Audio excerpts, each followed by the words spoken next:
Good morning, and thank you for allowing us into your home today. Today our guest is Mr. Gary Schoeleman. He is a veteran advocate, and he works with the blind organization he will inform you about. And because of our situation with veterans, it's nice to know that people like Mr. Schoeleman, or Gary here, is involved with helping veterans.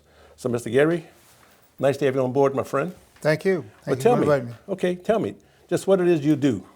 I'm with the Blinded Veterans Association. Association was established March 28th, 1945 by 100 combat blinded veterans, mostly in the European theater, at Old Farm Convalescent Hospital in Avon, Connecticut. They formed this association to help each other in their recovery and assimilation of civilian life.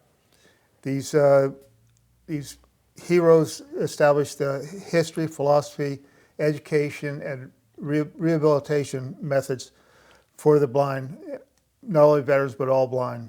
Mm-hmm.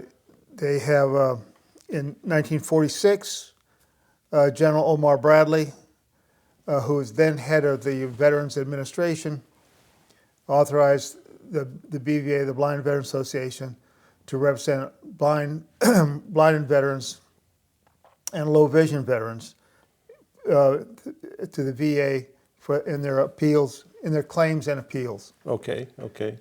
So it's in '58. They were chartered by Congress, and I forgot to say, shortly after the war, the Army, in all its wisdom, decided to do away with all the convalescent hospitals and let the states take care of these blind and low vision veterans. You're kidding.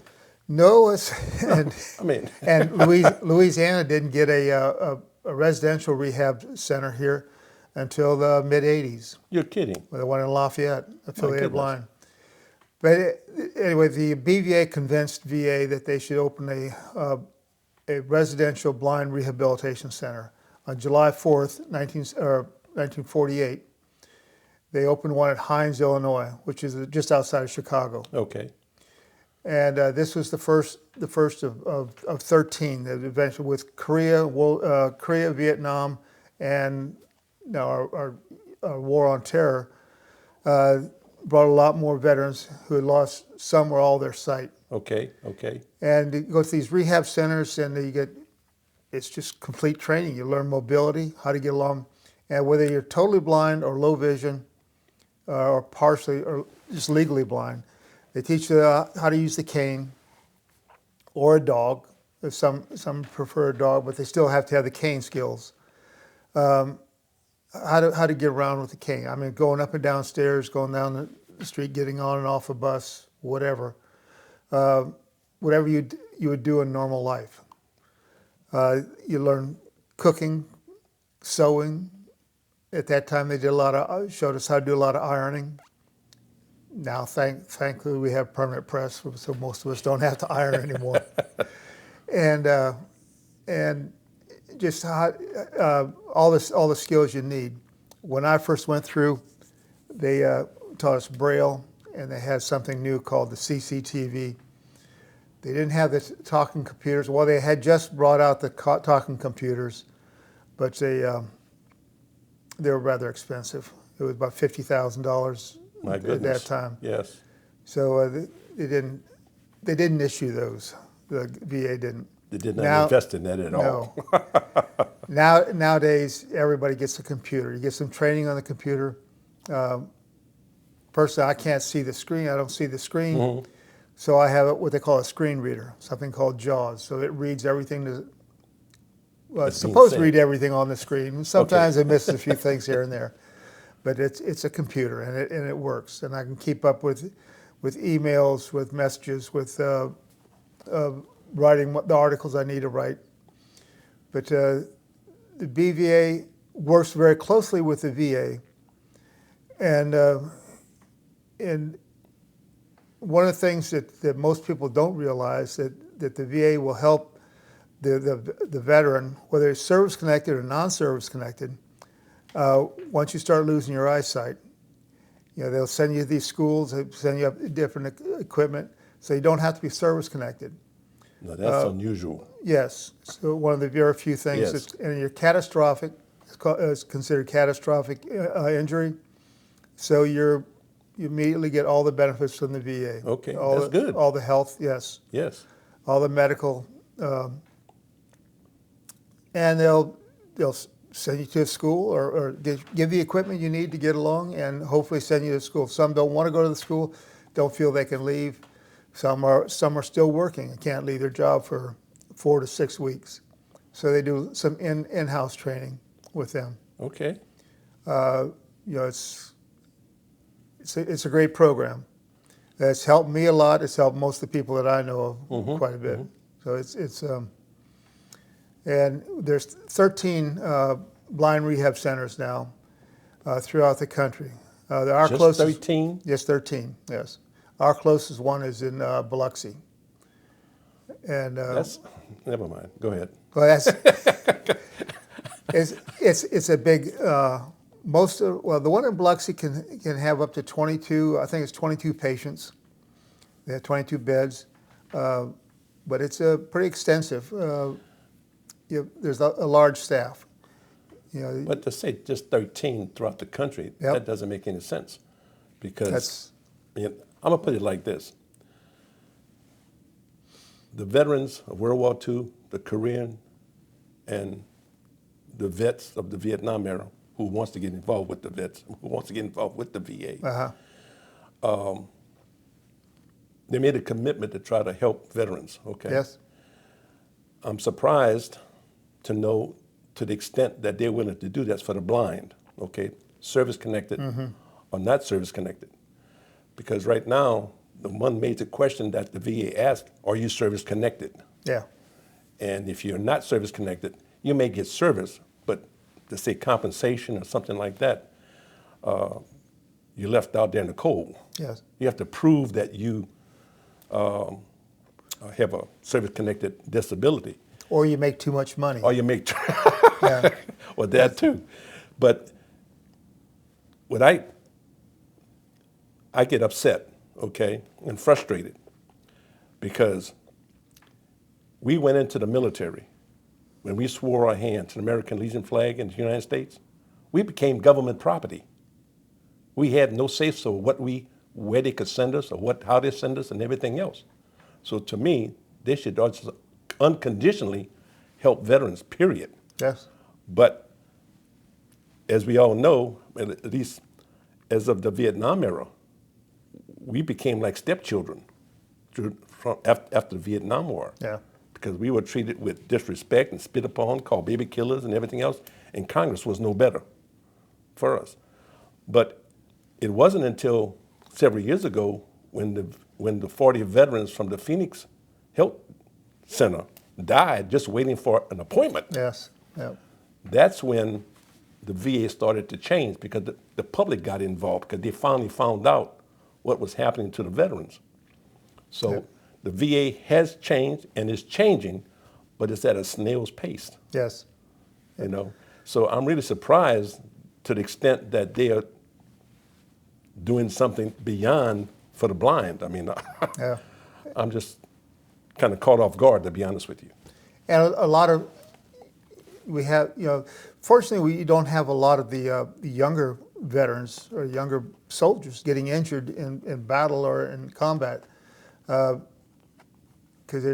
it is so close to the time they're injured or till they get to the hospital. Right, I right. mean, Vietnam, World War II, it was very slow. Yes. In Vietnam, we got Korea. I don't know how long it took in Korea. I mean, I'm sure it was not very fast.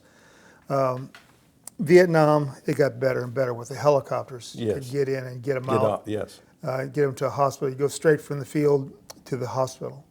So we were able to save a lot of veterans that way, and even with the eye problems. In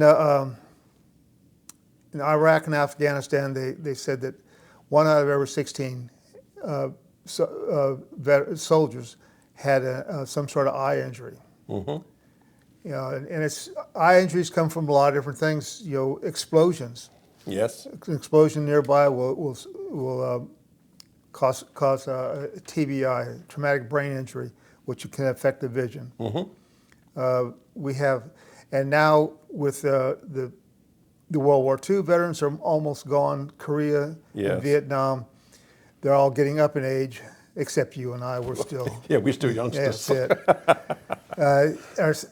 And so there's other things that start affecting their vision. Right. Age-related macular degeneration, diabetes, you name it. There's all sorts of different conditions that can affect them.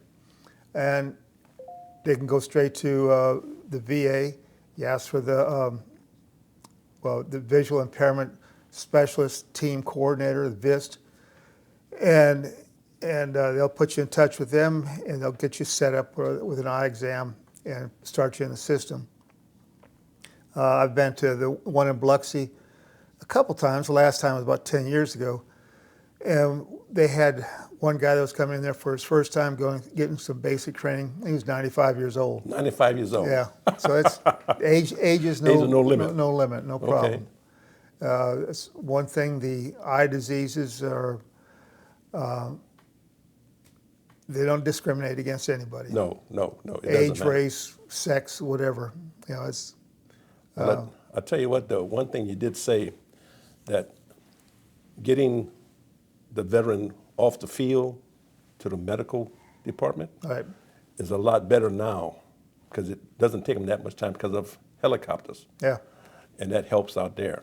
Yeah. I want to relate this one story because it was really, it impacted my life. This one helicopter pilot in Vietnam went in to a zone where where the men were in a crossfire, and he landed in the middle of the crossfire and pulled these guys out. And when he did that, he went down in between trees. His blade hit trees. He went down, and he came up, and then they said there was another one down there. He went down there again and picked it up. And see, that's going above and beyond. That was the job. That was the job. Yeah. But it may have been the job, but it was also his decision. Yes. He felt that his friends, you don't leave nobody behind. Yep. That was the thing. Yeah. And he got a medal for it and so forth. He didn't get the congressional medal. I thought he should have gotten it, to be honest with you. But when he got back to the base, they wondered how in the helicopter was even flying, because the blades were torn up. Yeah. So I can understand. But now It must not have been a smooth ride either, because it when wasn't. they get rather bouncy. Yeah, but to go back to the blind though, I'm glad that they're getting service now with no limit as far as age is concerned, or even service non-connected. But to find out that there is only 13 in the nation, Yes. that doesn't make any sense to me. They stay full, or fairly full. Well, even if it's 22, that's how many thousands of veterans we have. I mean, 22 is nothing. That's it. It's Yeah. minuscule. We should have one in every damn state, to be honest with you. Yeah, probably should.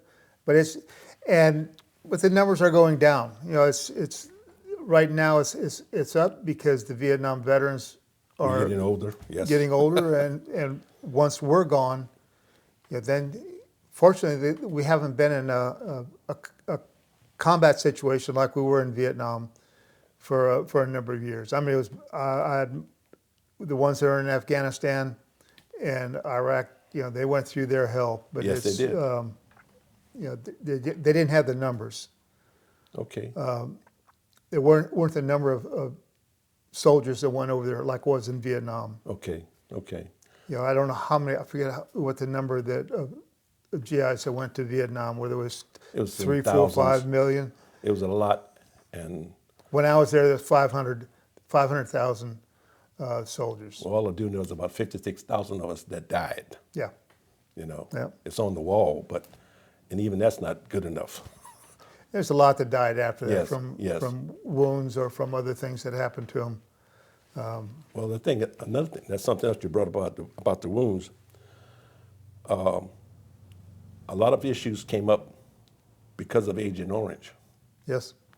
and our government put blinders on. They didn't want to help us out at all because of Agent Orange, And because of them doing that, a lot of vets have died, not even knowing that they could have gotten benefits, but the VA Yeah. and the government just put blinders on.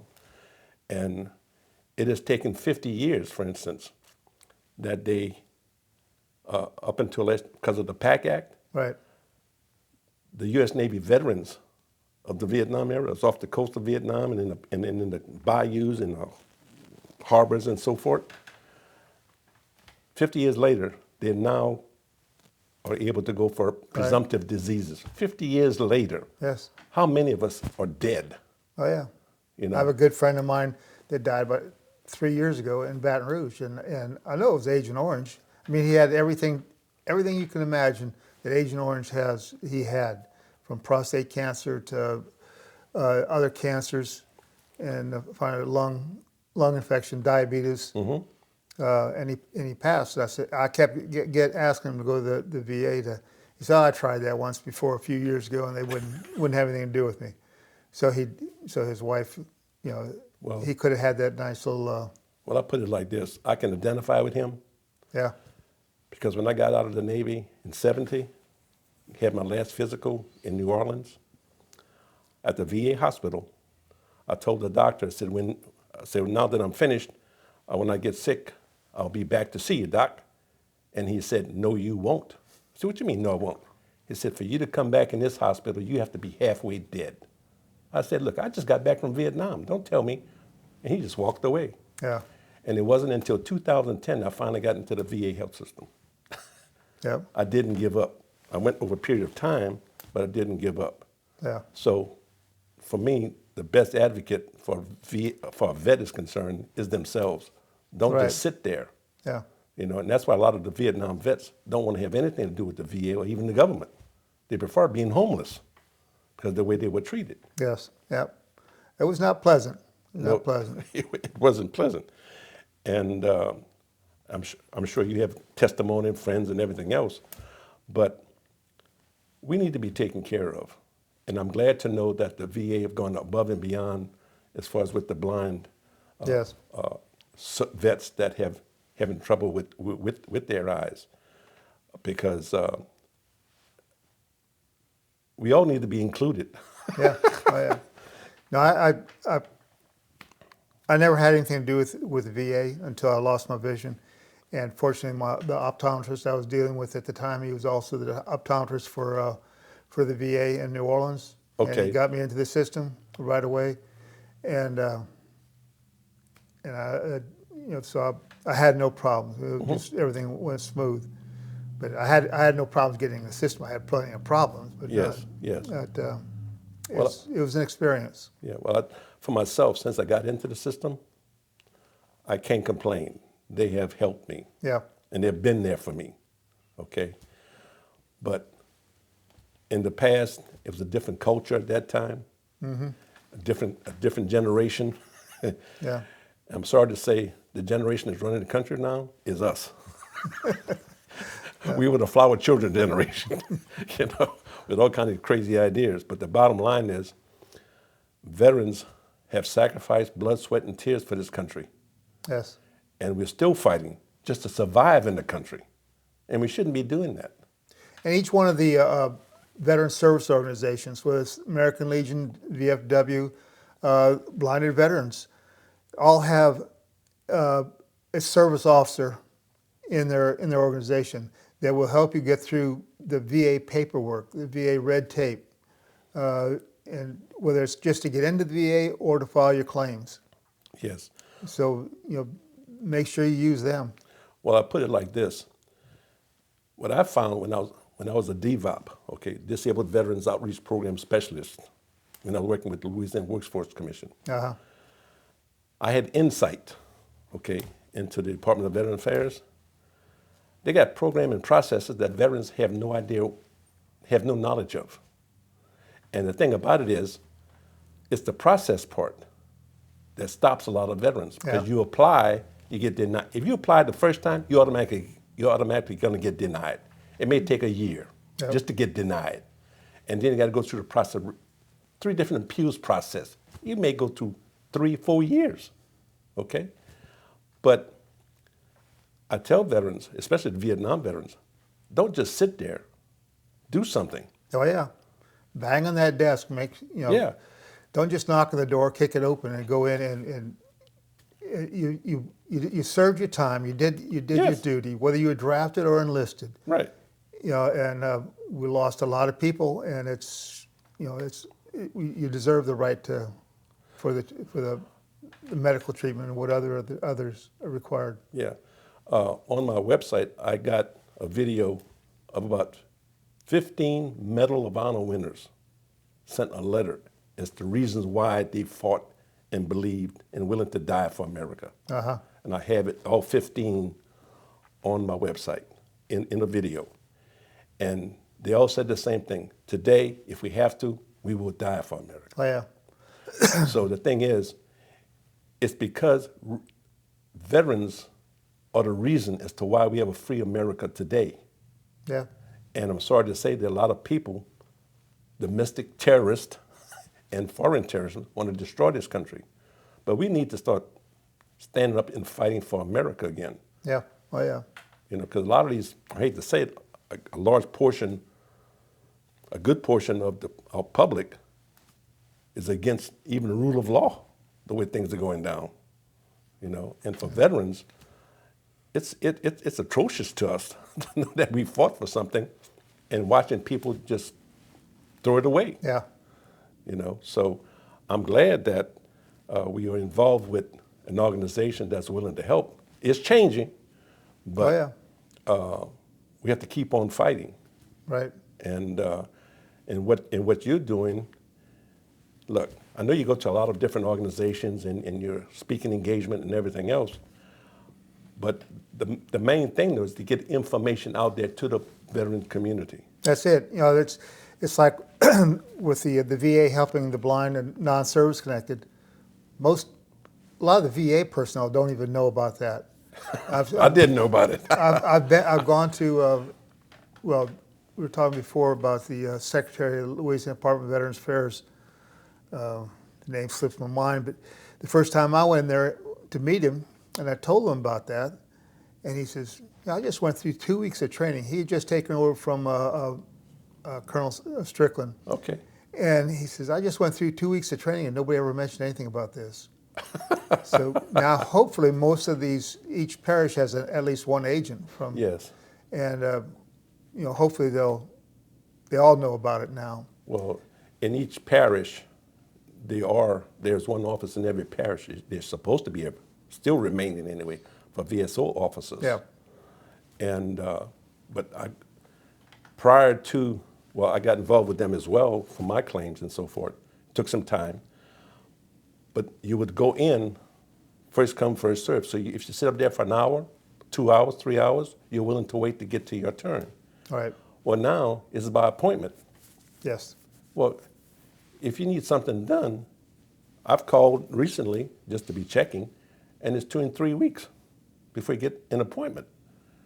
And it's when they call back. Uh-huh. It may be 3 weeks before they even call back to set up an appointment. And I think that process needs to be changed. It should go back to the way it was before.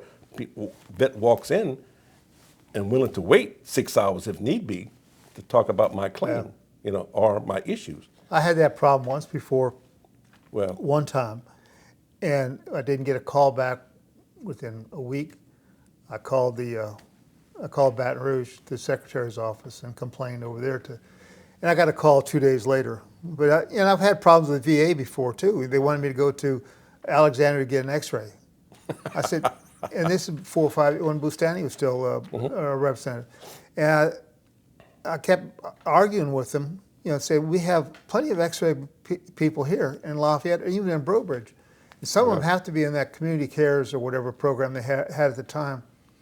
They said, oh no, you have to come to Alexandria to the VA here to get your X-ray. Well, I called Bustani's office, and I had helped you out now. Yeah. Okay. Well, I tell you what, my friend, I hate to say this, but this ends the interview. Okay. We've covered a lot of territory. Yes. And I hope you guys have picked up something that can help, and we are always here for you guys. So thank you, Gary, for coming on board, my friend. Well, thank you. Until next time, Yes, sir. We'll make it happen. Good. God bless the United States. Yes, sir.